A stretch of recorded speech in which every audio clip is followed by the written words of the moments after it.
Hi மக்களே, இன்னைக்கு பார்க்க போற படம் என்னன்னா சர்வைவல் ஆக்ஷன் த்ரில்லர் படமா ரீசெண்டா வெளியான தி சீஜ் அட் தான்ஹை இந்தோனேசிய படம் எப்படி இருக்குன்னு வாங்க பார்க்கலாம். கதை 2009 இந்தோனேசியாவில் நடக்குது. அங்க உள்ள சீன மக்களுக்கு எதிரா ஒரு பெரிய கலவரம் வெடிக்குது. ஸ்கூல் பையனா இருக்கிற நம்ம ஹீரோவும் அவனோட அக்காவும் அந்த கலவரத்துல மாட்டிக்கிறாங்க. ஆனா அவங்க அக்காவுக்கு என்ன ஆச்சுன்னு யாருக்கும் தெரியல. இந்த கலவரத்துல ஹீரோ தன்னோட அப்பா அம்மாவையும் இழந்துடுறாரு. 18 வருஷத்துக்கு அப்புறம் அதே ஸ்கூல்ல ஹீரோ ஒரு டீச்சரா வேலைக்கு சேர்றாரு. ஆனாலும் அங்க இனவெறி இன்னும் இருக்கு. அதனால ஸ்கூல்ல யாரும் அவரை மதிக்க மாட்டேங்கிறாங்க. அங்க 8 பசங்க சேர்ந்து ஒரு கேங் வச்சிருக்காங்க. அவங்க ரொம்ப ஆபத்தான காரியங்கள்ல ஈடுபடுறாங்க. ஒரு கட்டத்துல அந்த கேங்குக்கும் ஹீரோவுக்கும் பெரிய அளவுல முட்டிக்குது.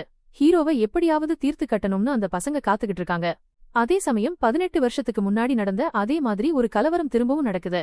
இதை பயன்படுத்தி ஸ்கூலுக்குள்ளேயே ஹீரோவை கொல்லணும்னு பிளான் பண்றாங்க. அப்போ ஹீரோவோட சேர்த்து ஒரு லேடி டீச்சர் மற்றும் 2 ஸ்டூடெண்ட்ஸ், மொத்தமா 4 பேர் அங்க மாட்டிக்கிறாங்க. அதுக்கப்புறம் அவங்க அங்கிருந்து உயிரோட தப்பிச்சாங்களா இல்லையாங்கிறதுதான் படத்தோட மீதி கதை.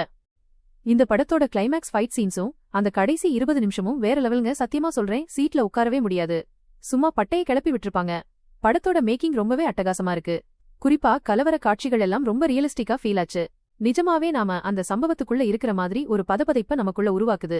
அதே மாதிரிதான் ஆக்ஷன் சீன்ஸும் அதிரடியா ஸ்டென் பண்ற மாதிரி இல்லாம நிஜ வாழ்க்கையில ஒருத்தன் தன்னை தற்காத்துக்க என்ன பண்ணுவானோ அதை அப்படி செதுக்கியிருக்காங்க.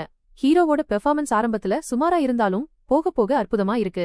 குறிப்பா அந்த பசங்களை காப்பாத்த அவர் திணற இடத்துலயும் அவங்களுக்கு அடிபட்டதும் அழற இடத்துலயும் அவருடைய ஆக்டிங் நம்ம மனசை டச் பண்ணுது.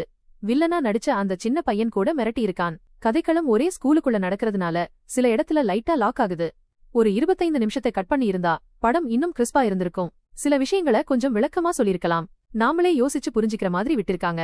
மொத்தத்துல இந்த படம் ஒரு டீசன்ட் ஆக்ஷன் த்ரில்லர். உங்களுக்கு பொழுது போகலைனா கண்டிப்பா ட்ரை பண்ணுங்க.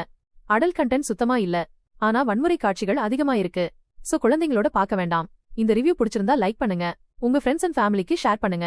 அடுத்த வீடியோல பார்க்கலாம். Bye friends.